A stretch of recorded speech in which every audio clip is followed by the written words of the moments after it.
ndumva nkumbuye kukubona, ndumva nkumbuye kugukoraho, ndumva nkumbuye kuguhobera, ndumva nkumbuye rya jwi ryawe, ndumva ngukumbuye iruhande rwanjye. Nkumbuye ibihe byacu byiza, dutemberana twishimye birenze, tutaragira imishinga myinshi ngo nkuburire umwanya atari uko nkwanze.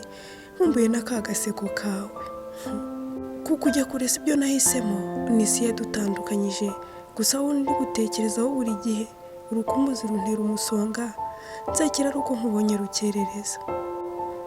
Nta cyambuza kugutekereza, urukumbuzi warundemye umunsi unkunda, ukemera kumbera umuyobozi mu buzima, none ndareba kure nkaba ariyo ngusanga, imboni yanjye ntibishyikira.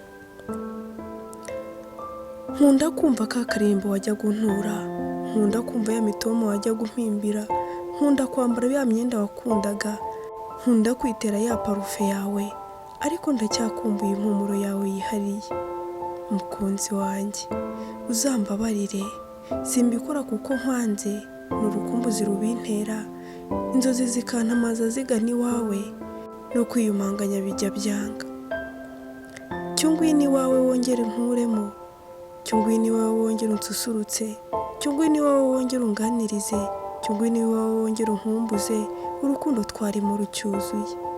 Ubu ndaterera amaso mu mpinga, nkabona ukwezi nkabona inyenyeri, zikanyibutsa dukina saye, none ubu umutima wuzuye sayo, urukumbuzi ruranzonga.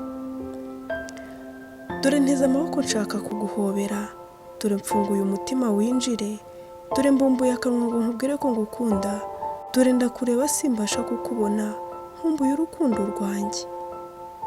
Ibicuro birancura umusubirizo, nkikanga mbonye urukundo, sinkirya ngo bimanuke, nkumbuye gusangira n'iribagiza urukundo rwanjye kuva kera.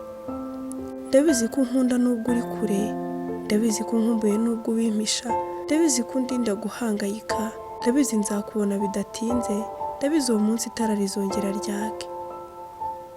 Ubu ndi mu mwijima simbasha kubona, amaso yanjye yuzuye amarira, ubu inzira zacu zabaye ebyiri, unyura iburyo nyura ibumoso, gusa guhindukira ndabona bitinda. Uko warunzi sinigeze mpinduka, nzahora ndi uwawe byiteka, urukundo ruracyari rwa rundi, icyanga n'urukumbuzi, urabizi ngukumbura ukinsezera. Uzasanga ndi umukunzi wahoranye, uzasanga nakwiteguye nk'umukunzi, uzasanga narakomeje ubwitonzi, uzasanga naraguhimbiye ibisigo, uko umunsi ushira nongeraho imikarago.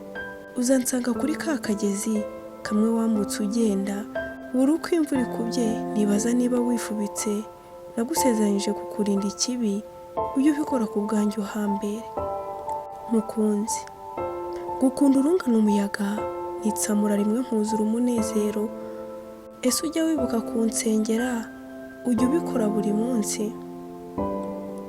Hari impamvu ibihe byaduhitiyemo kubuko, urubavu ruracyakumbuye kuguhoza, no mu bibazo sinarota ngusiga, no mu rukumbuzi ndagutegereje, iteka nguhorane. None n'iteka ryose nzarinda umutima ntuyemo gihunga, nzarinda ibanga ryacu, komeza utuze umutima, uramfite mukunzi.